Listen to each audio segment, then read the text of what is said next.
And that brings us in. I think the next big subject for us, Rob, is for you with basketball cards. Sure. Right? Sure. So, and you've talked to me about this, and I have some experience for going back years ago when my dad and I used to collect baseball cards. But I want to talk a little bit about your big purchase here lately, your Zion Williamson card, and what happened with that. Well, about a little over a year ago, Greg, you know how deep I was into Marvel Legends. I was getting everything. You were. Everything. And it got too much. They're pushing too much on you at one time. You couldn't get it. It was hard to get it, and it just frustrated me to where my eyes wandered somewhere else. So I understand. Yep. Just out of the blue, before the big craze with these cards, and I just said, Greg, I'm selling most of my collection. I'm getting into cards. And I did. I remember. Yep. I took many lumps along the way, and I learned, and I just kept beating myself over the head with YouTube videos and watching breakers. And a breaker is somebody who buys a case of cards or cases of cards, and they put them on a website for sale by team, and then you buy that team, and you get all the cards out of that case for that team. Okay. And there's many different ways of doing it. That's just a general breakdown. So I met a couple of breakers, Mikey B Cards, man. The guy has taught me a lot. He's more than just a breaker to me. He's a friend. Okay, cool. He really guided me early on and what to do. And it was never about money or me buying stuff, regardless of me getting into breaks or not, And he taught me a lot. And some of the lines he taught me were, Prism for basketball and Prism for football and Contenders. And, I definitely followed his lead, and I enjoyed it, and I really enjoyed buying the cards and chasing the cards. That's what it's all about. When you get static or just you feel like you don't want to collect something anymore, sometimes you do have to move on to something else. Yeah. So, with the big Zion thing going on, and I got a pretty nice collection of Zion. I got in early. I got, I said I got in late last summer, maybe August of 2019, August, maybe July, August. And right before Prism basketball dropped, I got a nice little Zion collection of Prism, which is, something nice to have. And so I always liked the autos, and I went online and I started looking, and I stopped doing breaks for a little while because I seen, it's really gambling. It's just gambling. You can put a lot of money up, and I have, and I lost big. And I put a lot of money up, and I bought single cards, and I've hit them big, like I'm about to show you. I went on eBay and hunted down a Contenders auto rookie of Zion, and just off a whim, overpaid a little bit. Honestly, just to be open, I paid $2,500 for this card. Nice. Right. It's something I wanted. It's something I, wanted to put in my collection. I wanted to do all the Contenders, and they're beautiful cards to me. They're like work of arts. And decided to send the $2,500 card in of Zion, and it just happened to be my first grading of this card. Came back a Gem Mint 10. A Gem Mint 10. That's insane. I don't know what to say about the price of this or where it should, I've heard people say 30,000. I've heard people say 10,000. I don't know. So send me a close-up picture of that, and we'll post it for everybody to see a clearer shot of it. That's what a lot of people live for this kind of stuff with toys, for cards. That one big hit, dude. Yeah. I think that is a big hit. No, thank you. Yeah, definitely. I don't know what to do with it. If you're going to watch this video, leave a comment. Leave a comment. What do I do? Keep it? Do I sell it? Do I don't know. I don't know what to do with it. Do I put it up for an astronomical amount of money and see if I can get it? I don't know. I'm enjoying it. right now where it is, and I'll make that decision. But I got to do it Right. soon. So you got the card from eBay. You saw it was a nice card, right? You looked at it, and you're like, Very close. I got to get this thing graded. And you used PSA was the grading service, I guess. Sure. Yeah. They have different levels of grading, and like I said again, when I want to learn something, I dive into it and I try and immerse myself into it. So I learned how the grading process worked, how to send a card, how to clean a card, how Wow. to check the card. I bought a tool to magnify and light the card so I can see for scratches in the corners really close, because that's how when they grade it, they're going to magnify it and they're going to Right. light it. And, they want to see everything on the card. Right. So I did that, and I did the process. I used a upper level service. It's called the Express level, and it was pricey, $125, with shipping and everything. And I sent it in, and the email came in saying, "Would you like to know the grade of your card? Click here if you wouldn't." So I didn't want to know. I was going to wait. But my wife, she couldn't wait. So she looked at it, and she didn't say nothing, to her credit. Wow. But I had to look. And I never thought I'd get a 10, double 10. That's crazy. One. From what I've seen, there's only one of these in existence at this. You know what I mean? So And you got it. I got it. Yeah. I know.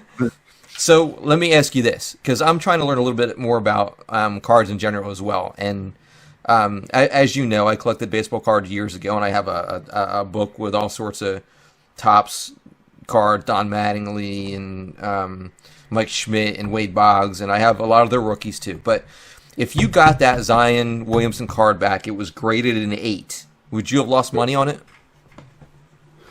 Well, when I sent it in, you can ask for, if it grades under a 9 or under a 10, you could not to grade it. They still charge you, but I wouldn't. If it was an 8, it wouldn't have been graded. Okay. Because yes, yeah, I would have probably lost money at 8. Right. Okay, so at that point, if it was, then you would just probably put it on eBay or whatever and say, look, this is Zion Williamson autograph. You're pay for, just bid it, have people bid at, have a bidding word, and they'll pay whatever they want for it, basically. Sure, right? sure. Yeah, be as honest as possible. Right, Right. right. Yes. One thing about PSA, they don't tell you what's wrong, so it ain't like I can go say, to me it looked great. Right, so it ain't right. I go say, all right, this is what's wrong with it. So I would never jeopardize myself unless, if I knew I would. If I don't, then I won't. Why would I make an assumption? Right. So do fingerprints still cause the value to go down? Absolutely. That's why you have to clean the card. Okay. Yeah. Okay. Because Especially with the new prisms and the shiny silvers. And man, they're so sensitive cards. They scratch so easily, and they fingerprint very easily. Usually on them cards, the corners and the edges tend to be good. Mm-hmm. You got to watch the centering is really big. Where back in your day, centering didn't matter. Okay. You were collecting. Centering is really big, and you really got to do some research and learn how to clean a card. Learn how to really. If you're going to send it in to get graded, if it's in your collection, do as well. If you're happy, you're happy. Right. Now when me and my dad were collecting years ago, I remember, if you went to sell a card or something, the guys would always look at the fingerprints on the card, right? So, me and my dad were not careful. We take the cards out of the pack, so I would bet you money most of my cards have, even from years ago, still have our fingerprint on them, and we would just put them in a sleeve. Like, we didn't take any protection of wearing gloves or anything. We obviously didn't know how to clean the cards or anything like that. But, yeah, so it's a little bit different, I guess, from back then. Back then, it was Topps was one of the biggest, even though I think for many years they just weren't worth anything. And I want to talk a little bit about that too. The value on everything, baseball, basketball, football, has seemed to skyrocket since COVID or within the last year. What do you think about that? There's a guy out there named Gary V, and Gary V I'm not saying he manipulates the market, or he's just very knowledgeable. And he, like I say, I Okay. submerge myself into stuff. He definitely takes it a step above that. And there's a lot of guys that follow him, and including me. You're not Okay. saying I would agree or whatever. I don't necessarily take what he says as Bible like some people do, but He's a good source of knowledge. he makes sense. It makes Okay. sense what he's saying. He's like, you're going to pay this much for Zion when Magic Johnson is doing this much. Why? Why isn't Magic Johnson's proven? Right. He's a proven guy. Why isn't he worth more than Zion? And it tend to. It was a definite backlash on the vintage side of this. When I got in a year ago, Mm-hmm. if I invested the money I put into new cards into old cards, I'd be very well off right now. You know what I mean? Like even Michael Jordan prior to the Last Dance documentary and all that. It was definitely like I said. I was learning. I didn't know, and you got to build your collection how you want to build it. Oh, And of course. I decided not to go back. There's too much. It's so much to collect. I just wanted to stay with the new rookies and move forward, and I still do that. Okay. Right. Right. Um. So yeah. So we talked about this years ago, way before the value of these cards has skyrocketed or whatever. But I remember talking to you in 2014, 2015, 2016, saying, "Man, baseball cards are worthless, dude. I don't know what to do. I think I'm just going to throw these cards out." And Yeah. Yeah. but this value on everything on people are buying cases of these cards that come into Walmarts and Targets. And I was talking to a guy, I know I've told you this, but who drives up and down the Parkway and hits all the Walmarts. When the cases come in, he just buys them, right? That's called a flipper. He's called a flipper. So he's just buying out. As every Target, every Walmart has an independent person from Topps and Panini, are the two big brands out there that come and load their shelves with stock. Right.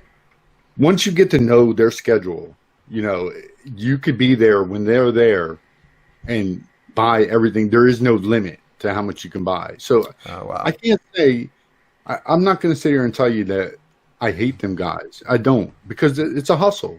They're hustling. Right. It's a hustle. They're doing their hustle. They're doing their thing. I've been on that side of it, the scalper side of it, where you're doing it to make money. I don't, whether people think they're just doing it to be facetious, mean. I'm not sure. Yeah, I got you. Or just take advantage of the situation. They're doing it to make money in the end. Right. Right. And they lie about it when they're there. They'll say, "Oh, it's for my kids' football team." Get out of here. Yeah. Haven't we all done that before, though? Oh, is that Teenage Mutant Ninja Turtle for your kid? Yes. Donatello is for my kid. I swear to God, I was in Target the other day, right? Mm-hmm. I'm in Target and I'm looking for football cards are all gone, baseball cards are all gone. So I go over there. All right, G.I. Joe. Let me see if I can find some G.I. Joe. That's 6-inch. Yeah. Unicorn. They call G.I. Joe that you can never find. Exactly. Yep.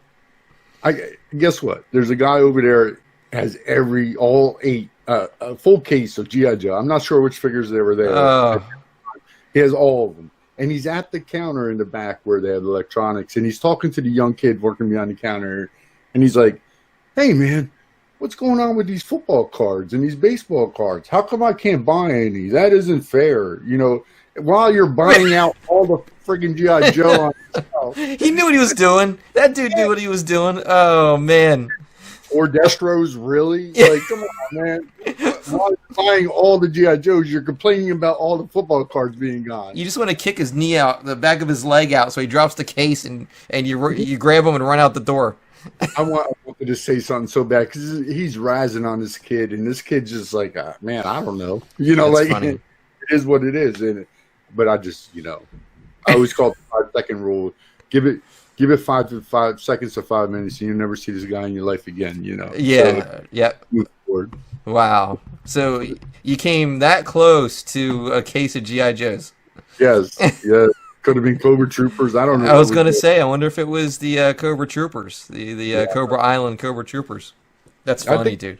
I think it was actually the Beachhead wave with Beachhead and who else was in there?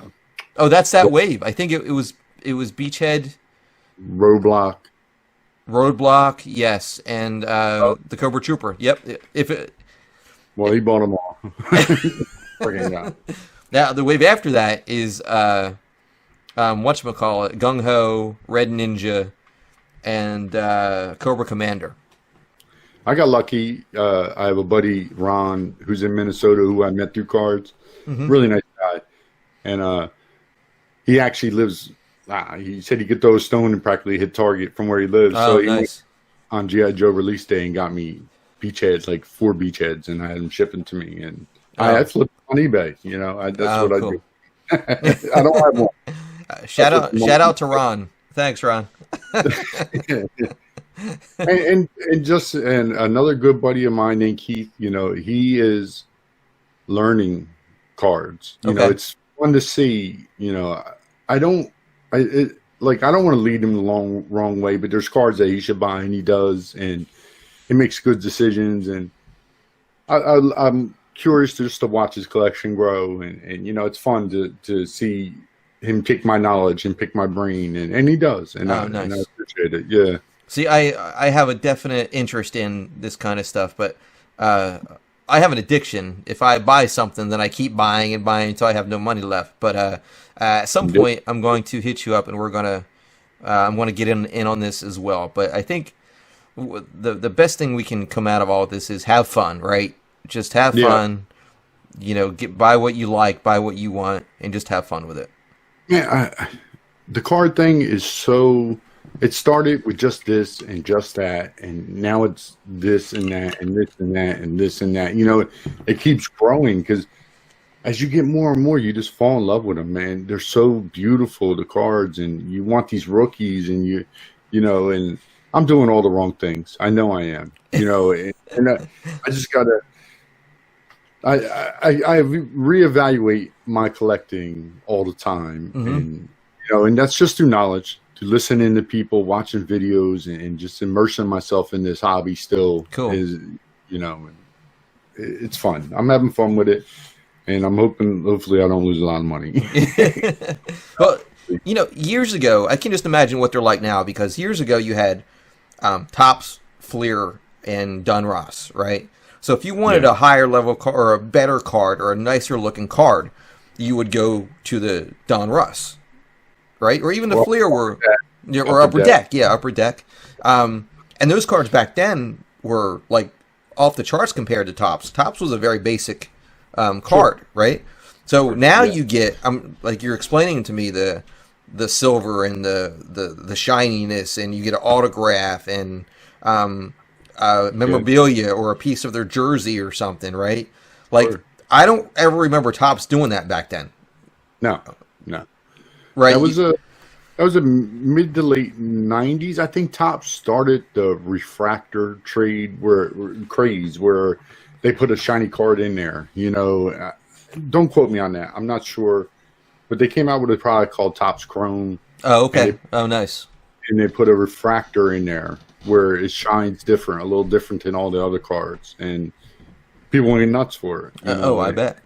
Yep. And then Panini bought, the rights to football and basketball, and they short print the cards. They make great inserts, and they even short print the inserts. And they super short print the cards, and they serial number the cards now, and it's definitely a lot of ways to collect in this, and it's a lot of variety, and it's a lot of fun. Oh, nice. I'm having a lot of fun with it. Yeah, that's good, and that's what you need to do in something like this, is just have fun with it. If you and I both, if we stop having fun with something, we stop. We don't, and go to collect something else. But we both had massive comic collections. Yes. We both had massive toy collections. We both had numerous comic and toy collections, and cards, and it's just in our blood. It's in our blood, and it's what we love to do.